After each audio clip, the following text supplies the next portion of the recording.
Yeah, so do you have any like personal experience with that? Has that ever happened to you, Reg, or No, anything?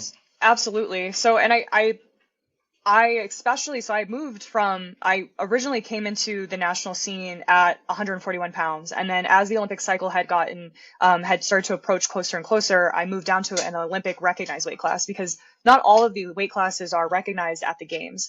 So I went down from 141 pounds down to 132, which is 60 kilos. So that's a recognized weight class. It was the closest one to me. And for me, it made more sense to go down than to go up because at the time it was 165, and that's from 141 to 165. That's outrageous. Yeah. So I went down in weight. And then as time went on, after leading up to the 24 games, I actually went to world championships in 2022 at 57 kilo, which is 125. I'm 5'8", so a huge feat to be able to tackle. And not only that, I mean, I had experienced poor weight cut, and you have to, and I think this is again why this is becoming such a passion project for me, because I'm looking at over 12 years of competition time and looking at back and being like, wow, so many mistakes were made because it was a trial by fire. It wasn't there wasn't the education. And at the time, I mean, especially then, even now, it's like there's not always the financial resources to be able to have somebody guide you through that. So it's really a trial by fire. And how driven are you to be able to find the information on your own? And so it became, I knew that that edge was what was going to put me over the top and put me ahead of other people if I could get my body, my performance up, and make those weight cuts easier. And so, I mean, have experienced rhabdo in the past. I've experienced amenorrhea for extended periods of times, 9+ months. And obviously with that hormonal disruption, you're going to see cases where osteoporosis do become a factor, and that's something that is the risk the long term. But even before that, especially at 125 when I was making 57 kilo, I my energy expenditure was so high. I mean, I was doing about 2 hours of cardio. I would have boxing practice, and we'd have a shakeout in the morning. I'd have boxing practice at 10 a.m.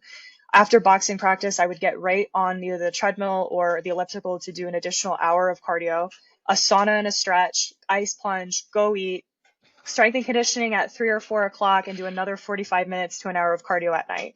And Oh that's what my it took God. for, dude, it was crazy. I mean, I was burning easily almost 35 to 4,000 calories a day, and I was intaking like 12 to 16. And the problem is like, here I am on on our NGB, national governing body, for within the Olympic pipeline. And we had registered dietitian, and they never talked about expenditure. And so over a course of time, I started getting my fingers and feet. I started having the inability to deal with cold. We live in Colorado. I snowboard during the winter, on weekends when I'm not training.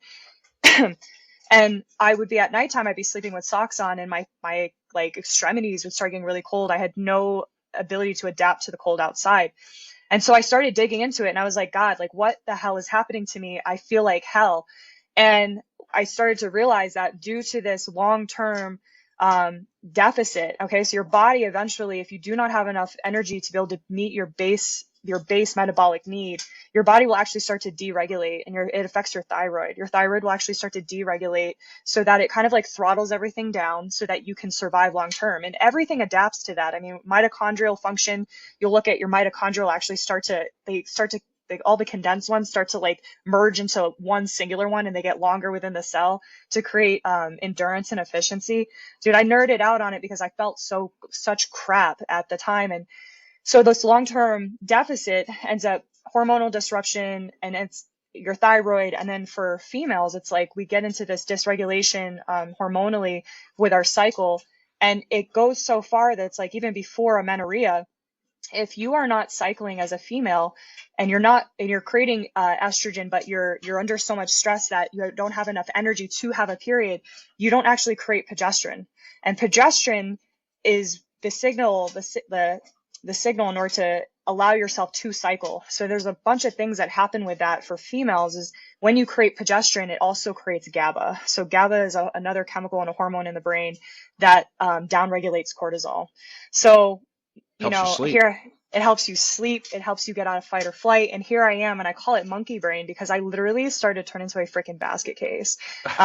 My brain was just like, I'm in fight or flight all the time. I can't sleep. Like everything was just like hot wired at like such a high level that I couldn't come down. And after I ended up speaking to a female, she's one of like the lead physicians, and she's for sports, like she's a I think she's an oncologist, but she's one of the leading physicians, Dr. Victoria Felker, and she is amazing.